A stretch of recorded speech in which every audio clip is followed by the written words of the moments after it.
I am Devendra Mishra, the Executive Director of the Bio-Supply Management Alliance, fondly called BSMA. Welcome to a BSMA webinar designed to deliver practical solutions for us to achieve an efficient and resilient supply chain because life depends on us. Before I introduce the esteemed speakers for the webinar today, I have a couple of housekeeping routines. Number one, the entire webinar proceedings will be recorded and you will get a copy of that recording. So you don't have to take copious notes during the event. Number two, the most important thing, we welcome your questions. So submit your questions in the chat section of the Zoom screen. And my colleague Alex will read your questions and pose them to the speakers. So it's really a privilege for me to introduce first the subject, which is the hidden cost of cold chain decisions. That's what we're going to learn all about. How early logistics involvement shapes clinical and commercial success. Phoenix Booz has been an extraordinary executive of supply chain management for the last 15 years that I know. I recall when he was the vice president of cold chain solutions at Vacutech, and he served not only the drug manufacturers but the CDMOs and the logistics partners. He was also at Lufthansa Cargo, and would you imagine he had 80 executives working with him, driving just about everything we're going to talk about today. I distinctly recall his last assignment with Amazon.com, where he was enabling Amazon to implement artificial intelligence in transportation management. Moving on, I've had the real privilege of Luis Hernandez, who, as you know, is currently the director of temperature controlled logistics at Vertex Pharmaceuticals, a company that is global and $12 billion in revenue. He represents about 20 years of supply chain. I call it supply chain because he has covered everything from manufacturing, quality control, and most importantly, for me at least, is new product development. That is his mission today at Vertex Pharmaceuticals. So may I turn it over to the experts? Felix, would you take the baton and run? Yes, I will, Devendra. Thanks so much. Can everyone hear me? Thanks so much for the introduction, Devendra. Thanks everyone for participating. We're delighted to be here. We thank the team, Devendra, Alex, Mary from BSMA for enabling such an exchange where we can all learn from each other and where we can collaborate for the benefit of our industry. Isaac, does this slide moved on? Just because I can't see my screen right now. Yes, there. yes, yeah, Felix, you're good. Perfect. Okay, then we got that. So the idea for today's webinar was born during the conference that we had in March, where we talked about how do actually cold chain requirements get set? When do they get set, and who's actually participating there? And since I can't say it any more eloquent than Hedley Rees did in his book, I want to read that quote quickly to you. Drug development had become focused on meeting the next endpoint at the expense of investing in the supply chain foundation necessary to meet the rigors of commercial supply once a drug was approved. So in short, the quote here refers to during clinical trials, often the case is focused on getting the drug approved, not necessarily worrying about how that commercial supply chain will actually look. Today, we won't look at the entire supply chain. We will just look at the cold chain logistics cost or the cold chain logistics of it. And it's a relevant part because the cost can vary from 4 to 30% depending on product lane. The cost differences can make up to 75% depending on temperature range required and so on. And the impact for the cold chain is for possibly 10 plus years depending on the drug life cycle. So cold chain logistics is an important part of commercial success, which is why we want to kind of explore this in a little more detail. What we'll cover today is how requirements are set, stability data, label, logistics, when logistics is engaged. Then we go through what the label actually, the product label actually commits you to in terms of packaging, temperature ranges, and the options. We will go a little bit into excursions and disposition during transportation. We will then conclude with what you can do and open up for questions and answers. Starting into it, what we put on the slide here is the process as to how these data gets established. Manufacturing process, stability studies, then the new drug application or biologics license application, then the approved label claim, commercial, which then define the commercial requirements. And I want to hand over to Louis at this point and ask my co-presenter, is this chain as one directional as we have drawn it? Is there any point where you can go still back? Yeah, thank you. Thank you, Felix. Thank you, Devendra, for inviting me to this webinar. I'm more than glad to share my experience with the rest of the team that is in this webinar. Let me step back a little bit before I answer your question about if it's linear. When you think about product, think about the full supply chain, starting from the raw materials, intermediate materials, and finished goods, including finished goods, what we call last mile, distributing the product to the patient. Okay? Don't forget to look at the whole supply chain because that's where some of the decisions are made and some of the cost is hidden because we don't pay attention to the starting materials and the intermediates, and we only focus on the finished goods, right? Now, to answer your question about the way that it's set up here, a very high level, this is correct, right? We begin by looking at the product itself and validating the manufacturing process. Once we have a manufacturing process validated, then we talk about conducting a stability study because they have to have, the stability study has to have product that is manufactured to the approved or validated processes.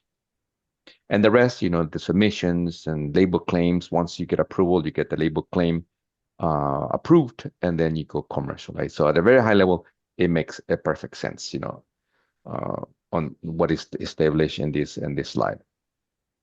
Let me ask you a question there. So once the label is approved and you want to widen the storage conditions, walk us through how that would work and how much time that would costs and effort. Yes. So when you get approval from regulatory agencies, you need to have data to support your claims. That's the whole purpose about this, right? Now, once you get approved for the label claim, depending on the product, right? In this particular case, we're talking about just the uh, storage temperature claim, right? Everything is based on your stability data and what tangible evidence you have to support your storage conditions, temperature conditions. Once you have an approved that, depending on the product, some of the products you're allowed to potentially do a yearly reportable, depending on how critical the product is. And some of the products you have to submit your data, and then you get approval to expand your label claim. For most of the products that I worked in my experience, you have to submit data, stability data, to be able to widen your label claim from the regulatory approval, from the regulatory agencies. So it takes a lot of time. We need to make sure that the stability studies are done correctly, are done to show that the product safe and effectiveness is not being changed based on exposure to different conditions to be able to um, basically open the label claim to different temperatures. Thanks, Luis. Let's move on. So the decisions, some of them, that are done in clinical trials that affect cold chain logistics, we've listed them here. It's obviously formulation. That kind of defines whether the product needs a cold chain and which one. The primary container, and when we say here primary container, we mean primary packaging, not cold chain container. What is it tested against, and what you claim on the label. Luis, when you look at these decisions, are these decisions that are active, where you are actively involved, and how far specifically with the formulation is there an involvement from logistics side? Yes, very good question. So let's think about the product as how effective the product is to target the disease or cure the disease or address the conditions that you're looking for, right? So the formulation is based on making sure that the product efficacy is maintained, right? Now, once the formulation is done, right, to make sure that your effectiveness or efficacy of the product is maintained, then you go to the next level, which is containers and blah blah, the rest, right? But the formulation is done to address the patient's need, right? And everything else is based on the requirements to maintain that efficacy. Once that is done, then everybody else, all the teams, logistics, supply chain, and everybody gets involved to make sure that we maintain that formulation effectiveness to the patient. Got it. Now, let me ask you that. Nobody tests at random. How does the team arrive at the target storage condition in the first place that they test against? Yes, very good question, right? So once you have an effective product, right, there are different requirements you need to meet. And one of those requirements is to have a primary container that it works to maintain the effectiveness of the product.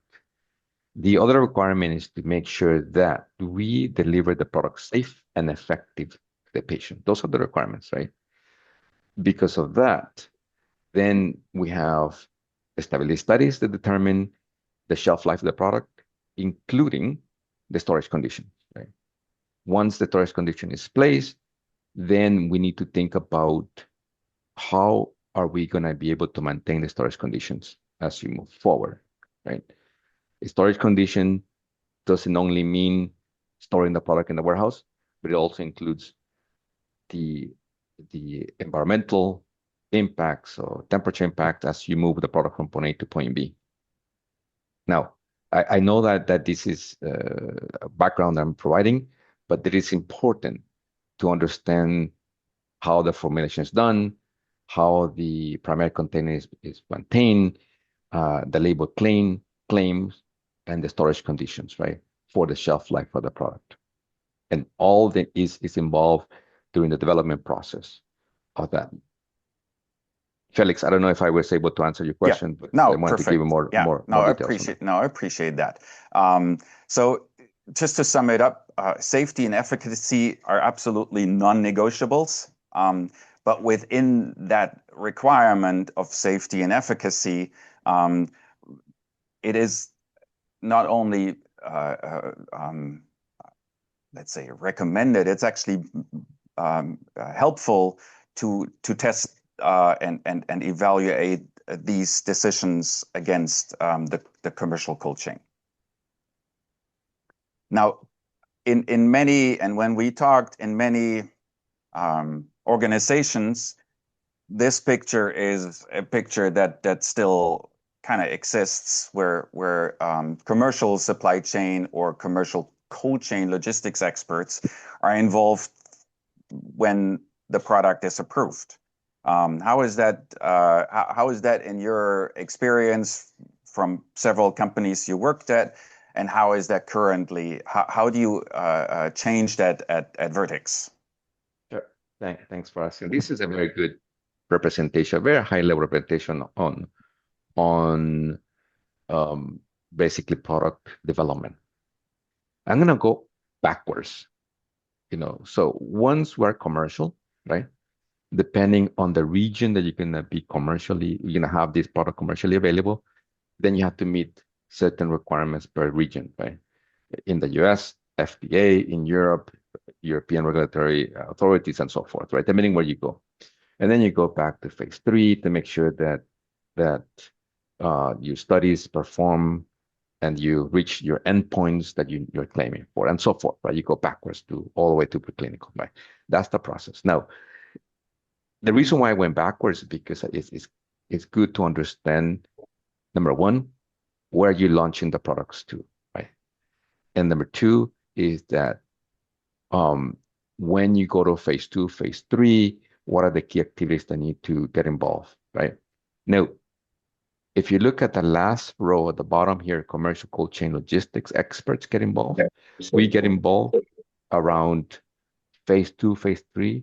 In some cases, I'm talking about Vertex point of view. Sometimes they combine phase 2 and phase 3 into one study. And that's important for us to start understanding, right, what we need to have in place in order to support commercial support, right? Number one is that the sooner you get involved, the more leverage you'll have to define the network all the way from raw materials to finished goods. You're going to be able to influence the type of stability studies and what we can claim, label claim, meaning on temperature, right? So the sooner you get involved, the better. This picture that shows here is extremely important and it's very well captured, where regulatory gets involved, where clinical supply chain gets involved, and so forth, right? I'm going to focus on logistics point of view.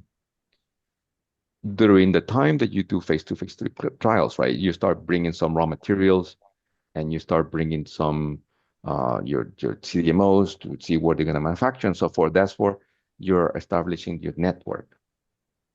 Now, some of the product that you bring in phase 2, phase 3 clinical trials, phase 2 clinical phases, right, you will be moving that product into commercial, meaning that some of the raw materials will be part of the commercial. So you have to start thinking about validating those lanes, making sure you have all the documentation supporting that. Some of the manufacturing process validation, right? When you start manufacturing Um, I'm hearing some echo. I don't know if it's me or somebody else, but I don't know. once you start manufacturing some of the intermediate product, those products will become commercial in the future. Potentially be commercial, right? But once you start manufacturing the real product, once you have validated process, then you start doing all the work that you need for commercial preparation. Sometimes you launch at risk, you move the product to the distribution warehouse at risk, and so forth. So the bottom line is the sooner you get involved in assigning the right cold chain shipper to address the requirement of the label claim, the better. You could, Perfect. within Vertex, we have used some of the PPQs, which are the products that are manufacturing doing the process validation as part of to collect data, right? As part of the data collection to support commercial product. And of course, once you manufacture the finished product, right, then you do some of your PQs with the finished product to show that your logistic distribution process is not negatively affecting the efficacy and the safety of the product as you distribute to the patient. Yep, that makes sense. Thanks, Luis. So we looked at what decisions do influence the commercial cold chain, and we also looked at who is involved at what time or who should be involved at what time. We want to look now a little bit into what are the consequences of some of those decisions, or what are the pros and cons of some of those decisions. So I want to start with a question, Luis. When a team picks glass over polymer, what triggers that choice? How often is that a technical decision? How often is this simply this has always been used this way kind of decision? And what are the consequences that you see? Very, very good question. So when we select primary containers, right? There's a lot of work that needs to be done to be able to select that particular container. For me to answer the question, I'm going to give you some background, right? So, if you decide to use a container, primary container, with a material that you have never used as a primary container, then you have to do a lot of work. Leachables and extractables, making sure that container closure integrity is maintained, and you name it. You go through all this exercise, right? Because of that, and depending how fast you want to go into the market, right? Within Vertex, as an example, we are going extremely fast. It's unbelievable how fast we go to launch new products, right? Because of the time frame that you have to develop the product and launch the product, we tend to reuse some of the materials that we have experience with, right? As an example, right? Going with a glass vial. The glass is well known, has very minimum extractable and leachables. So we tend to use that type of decision, make those type of decision, without taking taking a view of how much we're going to spend later on to move the product, right? But still, if you have the time, right, to do all the studies that you need to do to select a primary container that will have less impact in logistics as you move the finished product to the patient, the better, right? But it all depends on the product. It all depends on how fast you're moving in your development process. For us, within Vertex, we tend to reuse stuff that we know that it works. And therefore, glass is very well known that it works perfectly as we move forward. The capping process to be able to maintain container closure integrity is another one.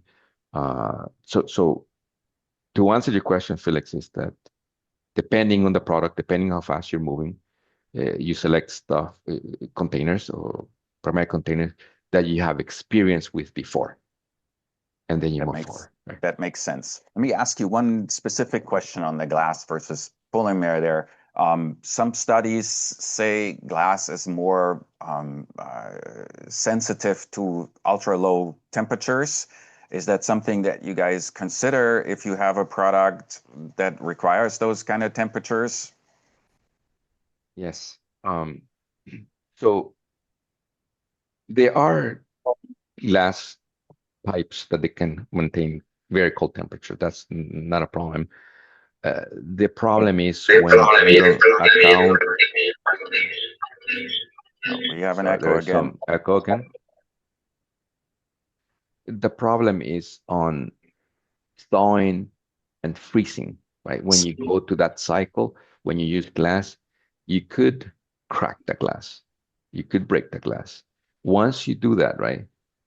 Number one, you have impacted the safe and effectiveness of the drug um, because of the container closure integrity is no longer maintained, right? That's one of the risks that you have by using glass. The other issue is what I've seen in my experience is that when you bring bulk vials, glass vials, right, you tend to see broken vials, depending on how it is packaged and how it's sent, and you tend to, you know, remove some of the broken glass, but still, you know, you don't. If we do when you do 100% inspection, you don't catch everything, so you have the risk of having damage glass vials going to the manufacturing process. And therefore, you see that issue in the logistics side of the business when you ship product from point A to point B, then you get some broken or cracked vials, and then you have to fix that, right? Makes sense. Let me ask you on a second decision that is made in clinical trial phase, shelf life. Shelf life is basically the combination of temperature and time. Tell us a little bit about your thoughts about shelf life length.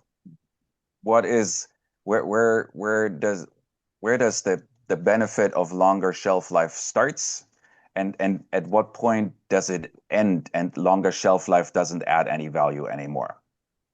Yeah. So shelf life is based on it could be based on you can do preliminary studies on accelerated aging, and that is just to get a sense of when you're gonna fail.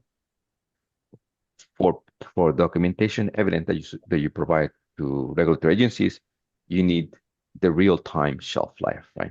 Think about this as test to failures, test to failure. So you put the product into an environment that is, you know, different temperatures, right?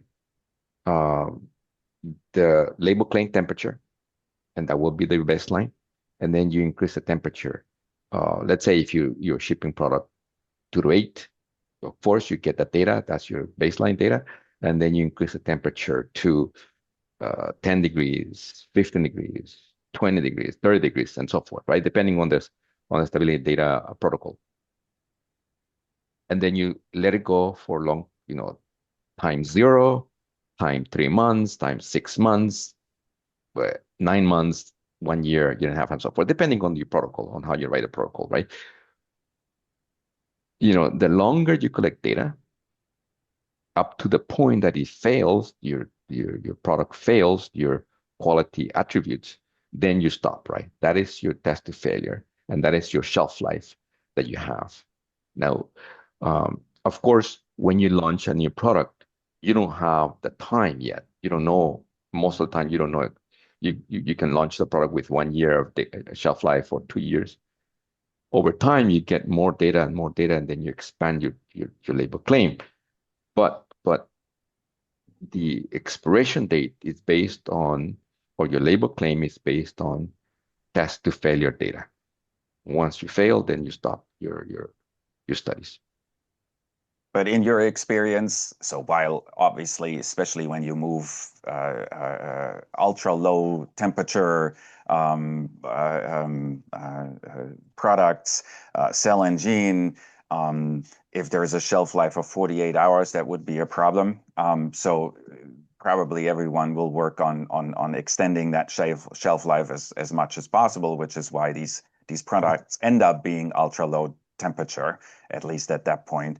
On the long end, is there something where from your experience, companies just don't invest time anymore because shelf life beyond 2 years is not really something that adds much value? Where is the usually the break off, or is that difficult to say? Sure, depending on the product, right? The stability of the product is based on molecule vibration, right? Depending on the higher the temperature, the faster the molecules vibrate, then the more degradation you see. Because of that phenomena, right? Especially for cell and gene therapy, you tend to bring the temperature as low as possible to minimize the impact of temperature to degrade the product, right? So within the pharma industry, right, you have very critical product like cell and gene therapy product to a more stable product that is potentially small molecule products, right? But it all depends on the stability of the product, of how, to make sure that once the product is delivered to the patient, it's safe and effective, right? So bring the temperature down to very cold temperature, ultra low, minus 150, minus 160, and 135, minus 135. That helps us maintain the stability of the product before this is introduced to the patient, right? But it only depends on the stability of the molecules of the cells that makes sense. Determines what temperature we need to use. Yes, makes sense. Now we looked at consequences of primary packaging. Now we looked at consequences and thoughts and input around shelf life. I want to focus on this slide a little bit on what's on the product label. And what you see here is on the left side, randomly picked products with their official label claims. The main message here is these do not necessarily match logistics temperature bands. Now, on the positive side, we have CRT 1525 and 228 is refrigerated as the standard ranges on logistics side. But you do see that there are product labels that span over both of those temperature ranges. Without going into detail when this is possible, when it's not possible, in general, it is possible if you do have the stability data to support that. The important part here is, and we'll show that on the next slide, if you can put that on your label, it will add flexibility to your logistics operations because you're not forced in a narrow band, but you have a wider band. Now, on the positive temperatures, that's one.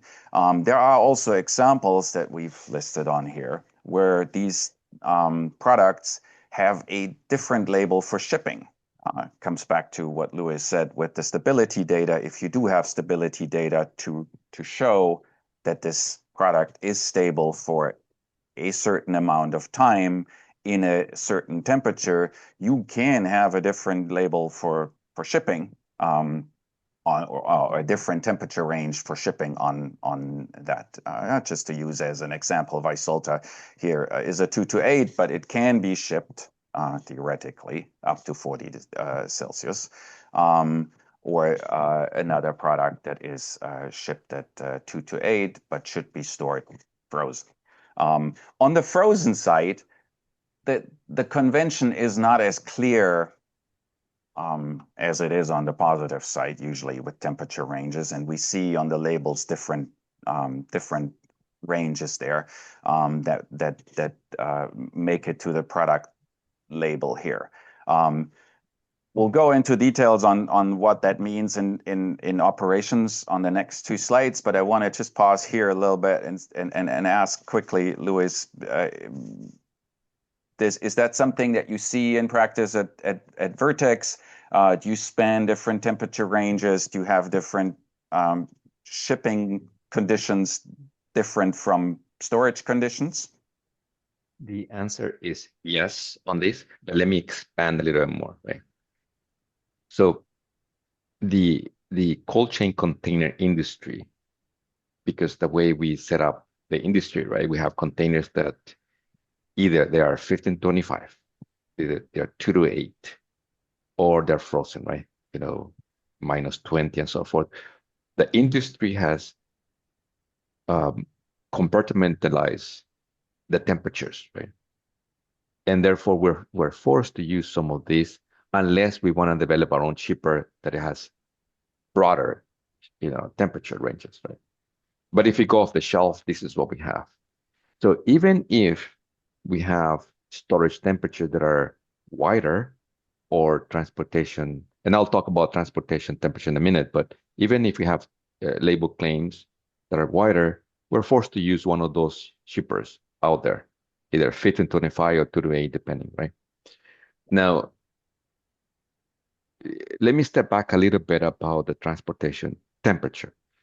We have, as we conduct stability studies, right, we know that if the storage temperature is, as an example, if the temperature is 2 to 8, we should ship it at 2 to 8.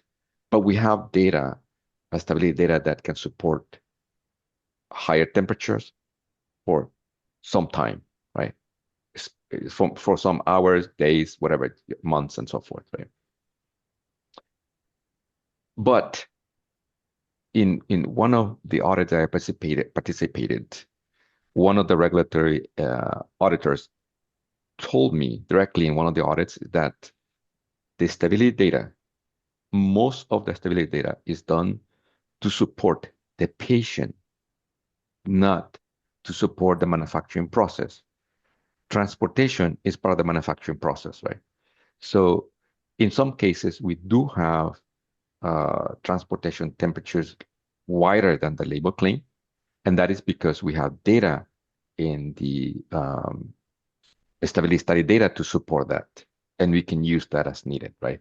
But mainly it's That used makes to sense. support temperature excursion and so forth, right? But in some cases, we are allowed to use um, some of the stability data for transportation. That makes sense. Let's just have a quick look at those temperature bands that we've talked about and what consequences come with them if and what you're depending on what your label says. And I don't want to read all of that slide here. People can look at the presentation after the words as well.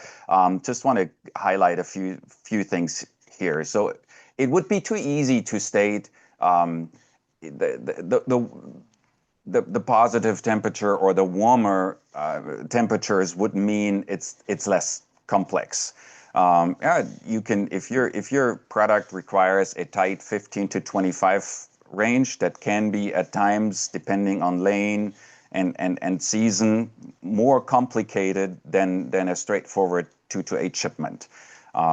So it's it's not necessarily a one-way decision or one-way direction in terms of complexity and cost. However, when we're going into the frozen temperature ranges, that definitely becomes a little more complex, which has a lot to do with available infrastructure, available packaging. So while on the positive temperature ranges, you have active and passive options. You have infrastructure at airports that can support 2 to 8, 15, 25. When we go into the negative temperature ranges, that infrastructure and the available options become more limited, up to a point where it becomes specialized or where there just simply doesn't exist any infrastructure to support that shipment. So you need to have a proper packaging for it.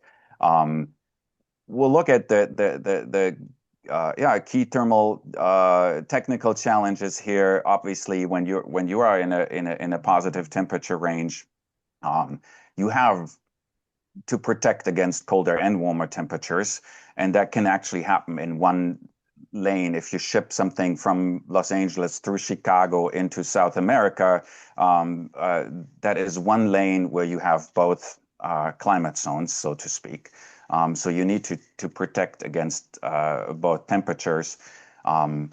When you ship 2 to 8, and that's actually an interesting study that has been done there, there is a significant higher risk of freezing with 228, depending on the coolants that are being used, than with actually excursions on the warmer end. There have been studies on stability data, and we'll go back to that in a little bit, to show that there is stability data for 228 products for warmer temperature, but often there isn't any for colder temperatures, and for some products that makes absolute sense because you can't freeze certain products in that way. So having said that, when we look at the positive temperature ranges, if you're able to engage early in the process, the stability testing is done accordingly, and your label actually does allow 2 to 25 or 2 to 30, it gives you a lot of flexibility. It gives you flexibility to utilize infrastructure. It gives you a flexibility to decide lane-based what is the right temperature to ship at, because your product label covers both. I want to move on, and then I'll bring Louis in on that part, because that's definitely something we've looked at more. When we look at frozen, and especially because frozen doesn't have, while positive temperature ranges, there is certain mandatory stability testing for 2 to 8 towards warmer temperatures as well. That mandatory testing on a wider range does not necessarily exist at the same range for frozen temperatures. It does exist to show where it's stable, but depending on what you decide there, you might not have that range.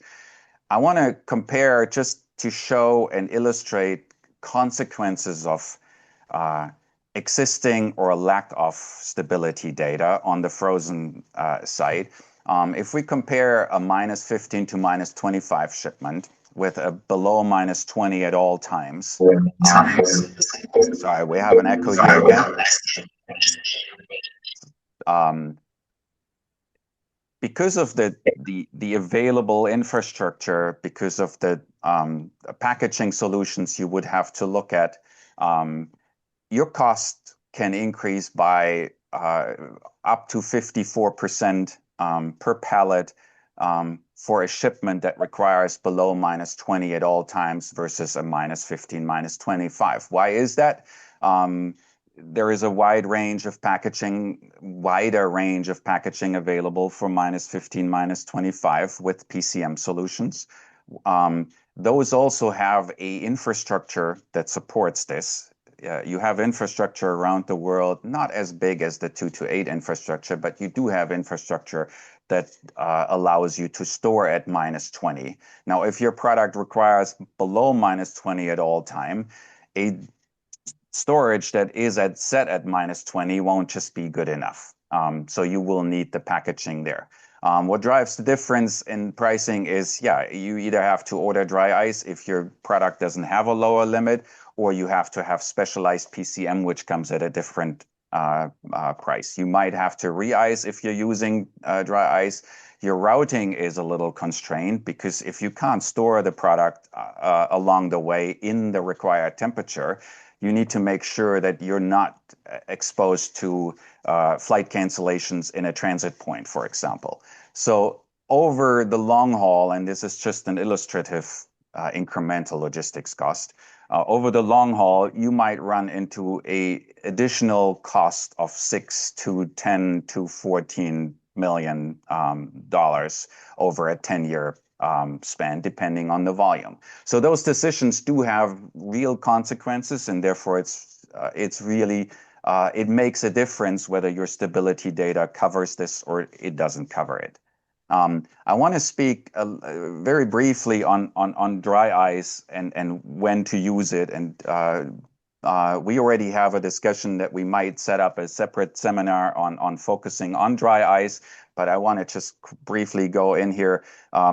If you can avoid dry ice, it does help in many ways, because availability of dry ice, sustainability, schedule flexibility. You can't store dry ice ultimately, so you need to reorder. You have the re-icing problem, and not every airport does provide re-icing services.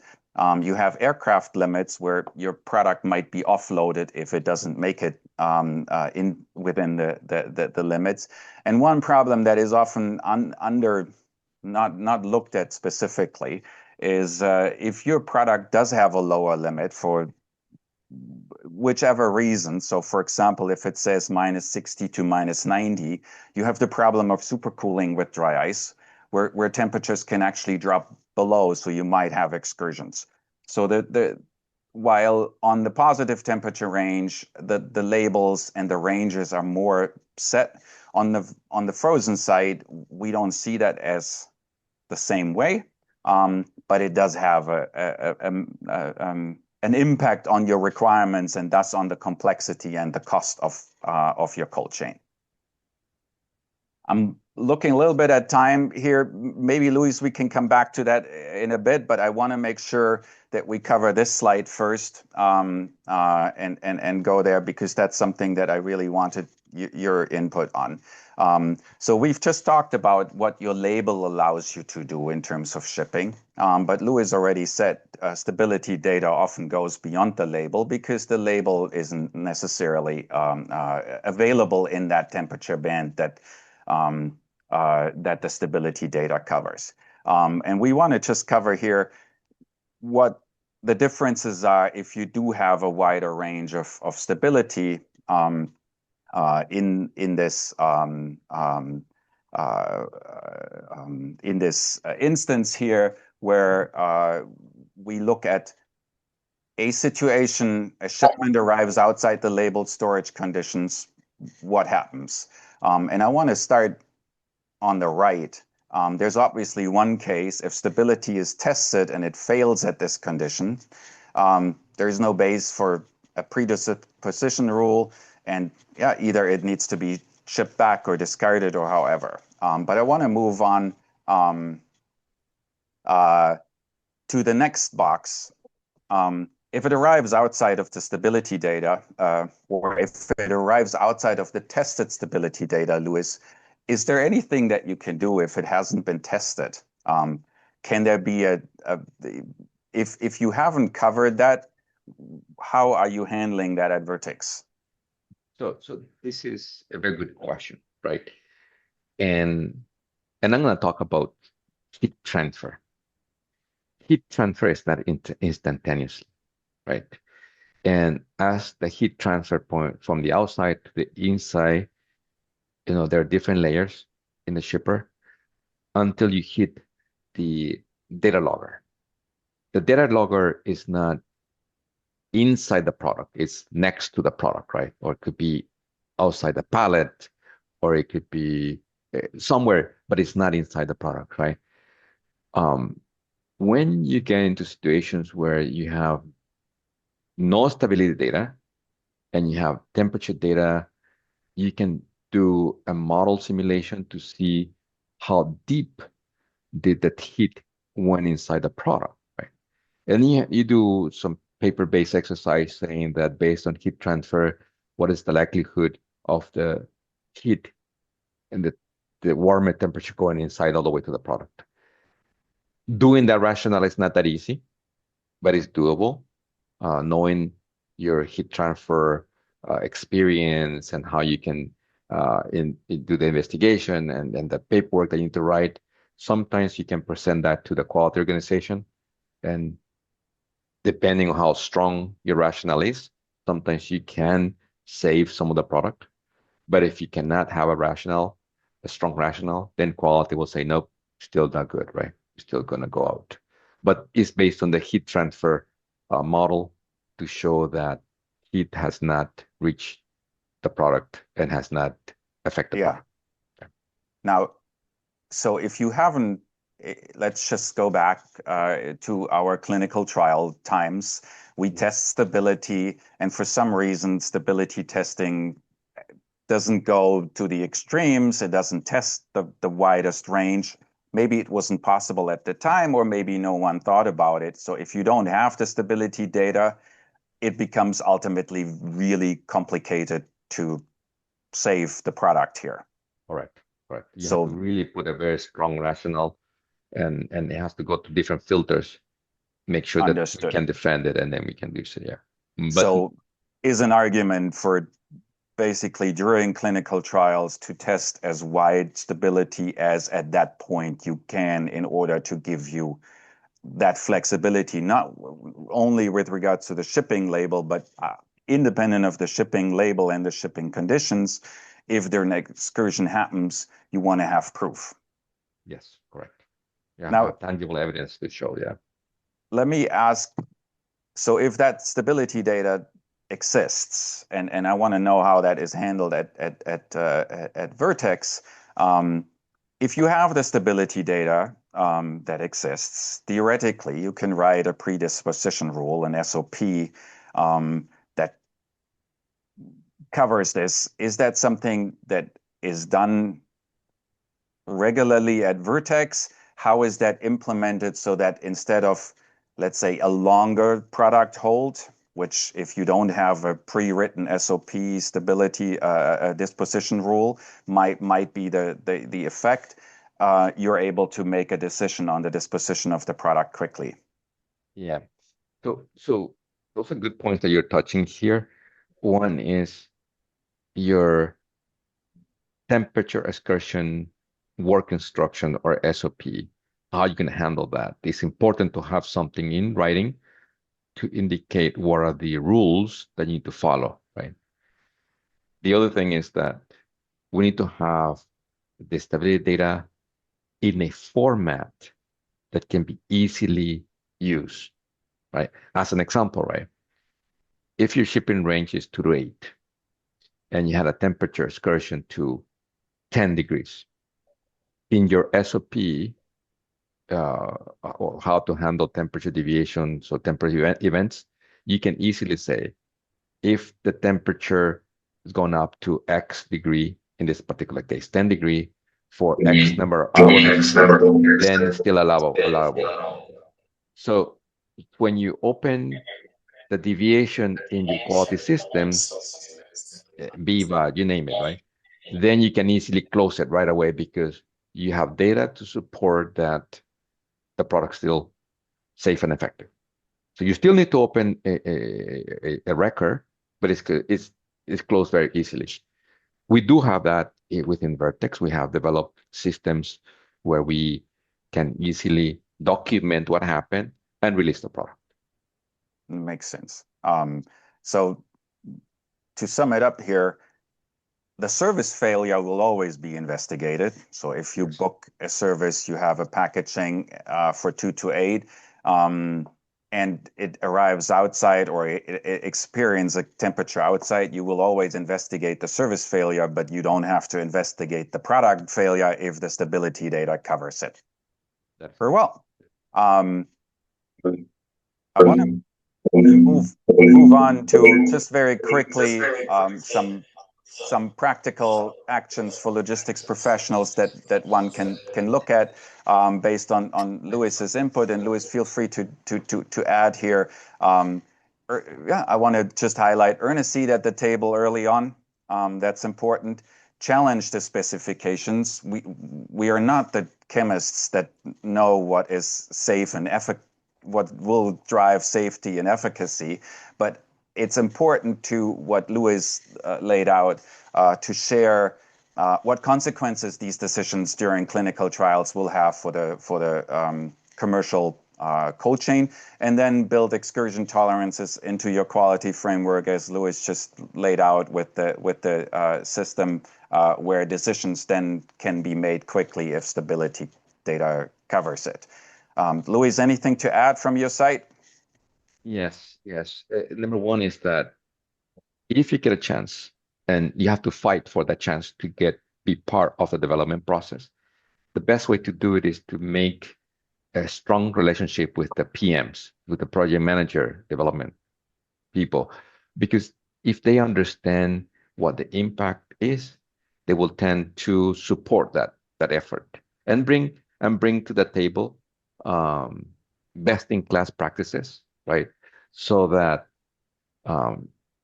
they will not think about cost savings, but if you can influence to make the ranges wider, by default, you're going to be saving money for the company.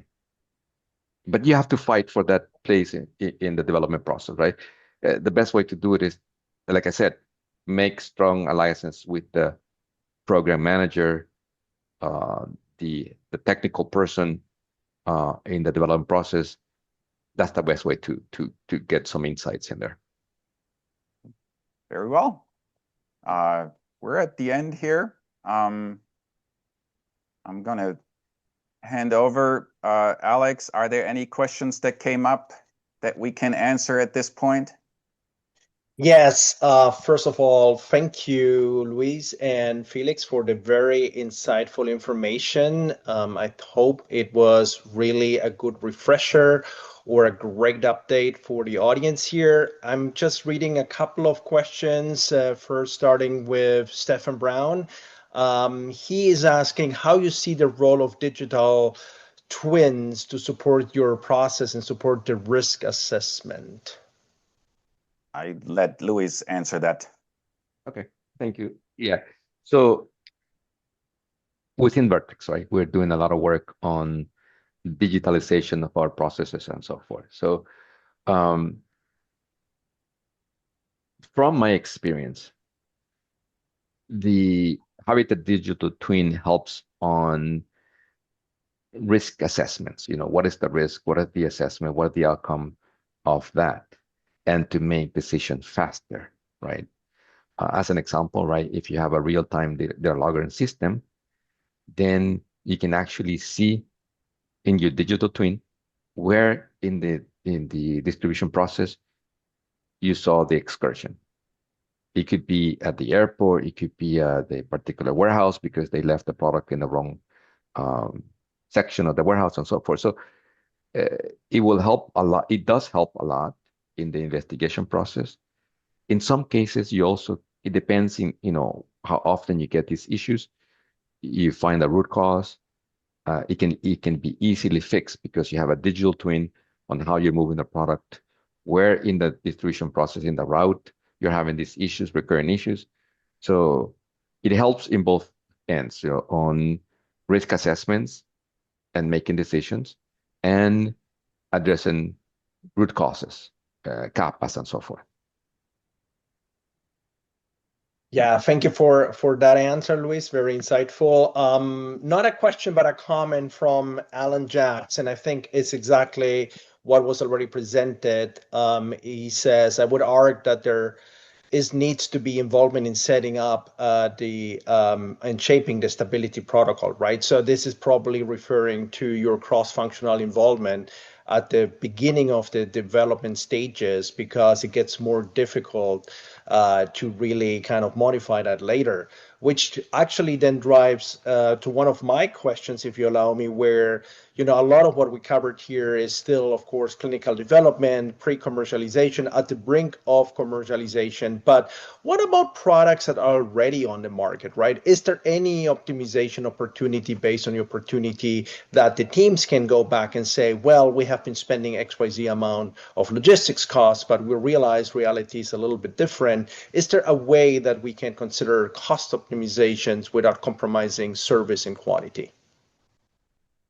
Yes, the answer is yes. There are a couple of ways and I'm going to mention a simple one, right? A couple of ways to improve your processes so that you don't see a lot of, well, you're still going to see some potential excursions, but there are techniques like using the mean kinetic temperature process, right? That will help, but that cuts both ways, right? You can either support a particular temperature excursions, small spike and so forth. You can address that very fast, but it can also go the other way. So, but mean kinetic energy is one of them, right? The other one is that during the development process, when they open the stability protocol, they run for X amount of time for multiple lots and so forth, right? So over time, they will collect some data, and it's up to the function that is feeling the pain. In this particular case, logistics feels the pain of having temperature excursion. They have to do additional work. It's up to us functional team to go back and ask the stability group to do the necessary work to increase or to change the label claim. Like I said before, right? Increasing that, it takes some work. It will have to go regulatory. You have to open a change control, go to regulatory to see if they can expand the label claim based on data they have collected throughout the time to the years they have been collecting data. So to sum that is ideally you cover that with stability tests during the initial clinical 2-3 phase. If you don't have that at that time, it might still be worth to do that exercise later on. Maybe give you a specific question, an example there, Luis.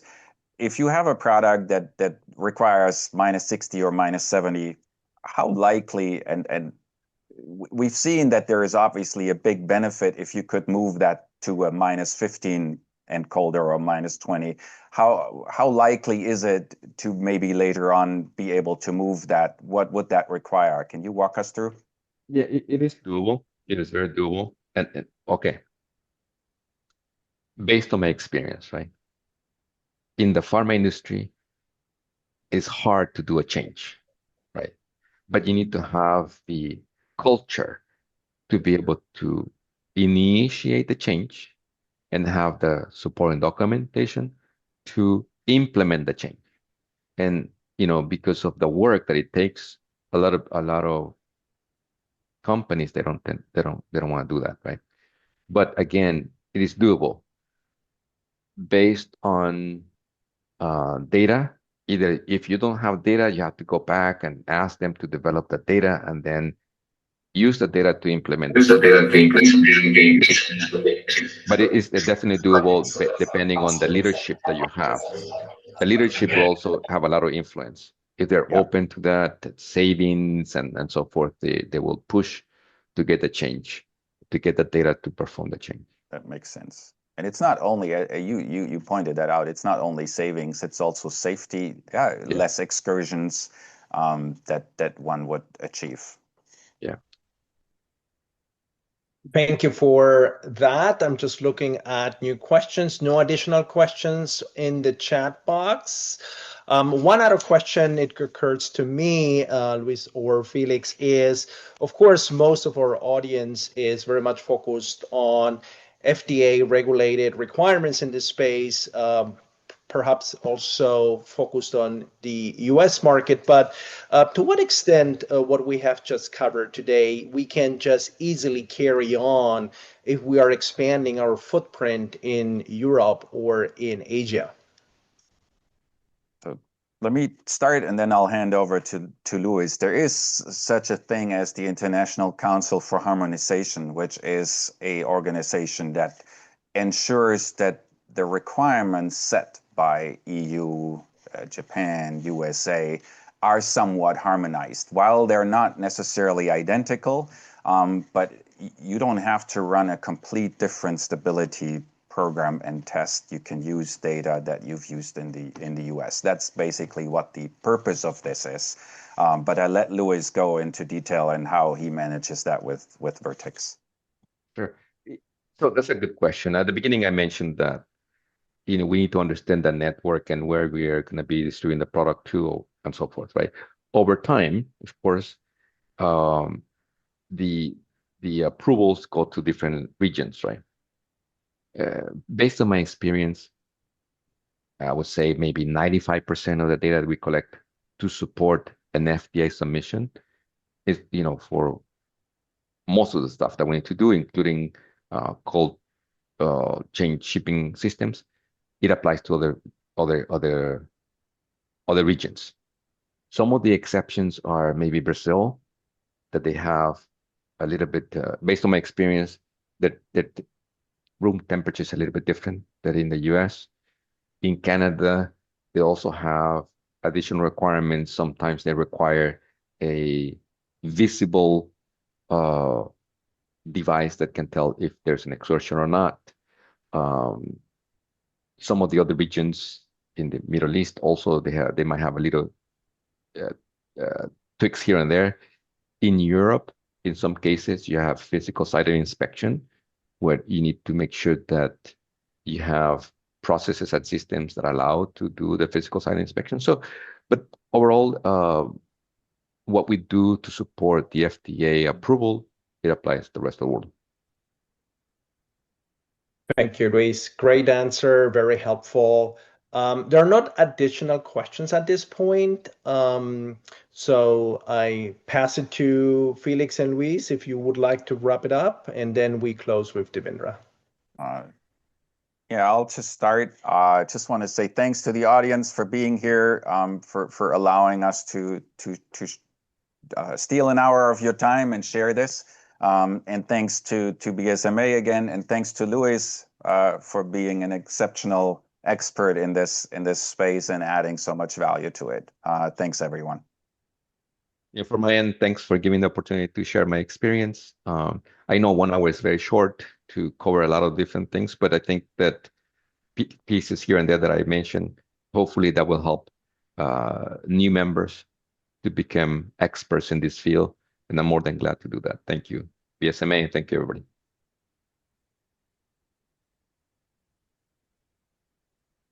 Thank you. Devendra, you have some closing words? I really don't. I'm on such a high. I just want to say that technically and operationally, the exchange was so extraordinary that there were 58 people who joined us, and there were 38 at the very end. I am pretty confident they all took some great ideas home. And the only thought I have, we have never been as busy as we are today in our life. And the technology tsunami is there. And in that situation, sharing and learning from each other is the way to go. So be well, remain connected, and thank you all. Thank you, Devendra. Thank you, everyone, for your participation. Goodbye. Thank Have you. a great day. Thank you. Thank you. Bye.